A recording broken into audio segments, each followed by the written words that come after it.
राज्याचे उपमुख्यमंत्री शिंदे साहेब काय बोलतायत? लक्षवेधी संदर्भात लाडक्या बहिणीच्या संदर्भात नाना आपल्या आदिती तटकरे यांनी व्यवस्थित उत्तर दिलं.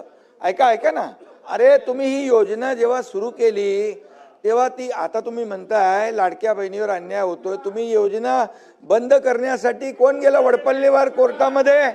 कोण गेलं? हे बघा, वडपल्लीवर कोणाचा समर्थक होता? अनिल वडपल्लीवर अध्यक्ष महोदय यांनी योजना बंद व्हावी म्हणून कोर्टात गेले आणि ते नानाचा माणूस होता वडपल्लीवर. आणि या ठिकाणी बसा ऐका, सत्य ऐका जरा.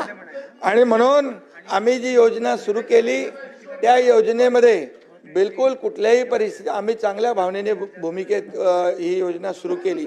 त्यावेळेस तुम्हाला वाटलं हे फक्त निवडणुकीपुरती घोषणा आहे. तुम्ही चुनावी जुमला म्हणाले नाना, तुम्ही म्हणाले ही फसवी घोषणा आहे. तुम्ही एवढ्यावर थांबले नाही, तुम्ही हायकोर्टात पाठवलं.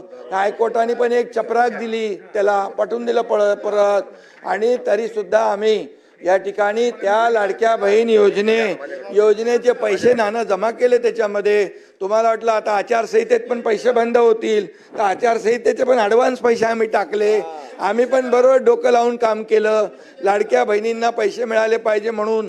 आणि लाडक्या बहिणींनी तुमचा टांगा पलटी केला आणि पार असं लँडस्लाईड मॅन्डेट दिलं की म्हणून आता बघा, आदितीने जे उत्तर दिलं आमच्या मंत्री महोदयांनी अतिशय स्पेसिफिक प्रश्नांना उत्तर दिलंय.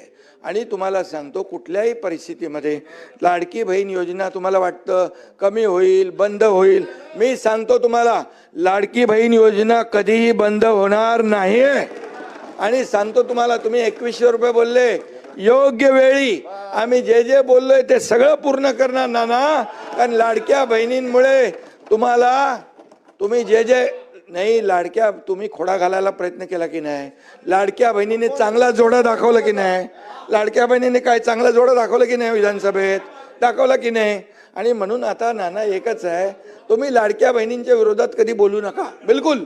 नाहीतर आता येणाऱ्या पुढच्या निवडणुकांमध्ये लाडक्या बहिणी परत या ठिकाणी नाना तुम्ही तुमच्यावर का घेताय?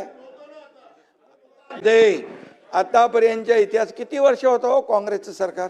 आतापर्यंतच्या इतिहासामध्ये कधी अशी योजना सुरू केली? आम्ही सुरू केली. त्याला हिंमत लागते, धाडस लागतं आणि लोकांचे पैसे लोकांना देण्याची दानत लागते. ती दानत आम्ही दाखवली.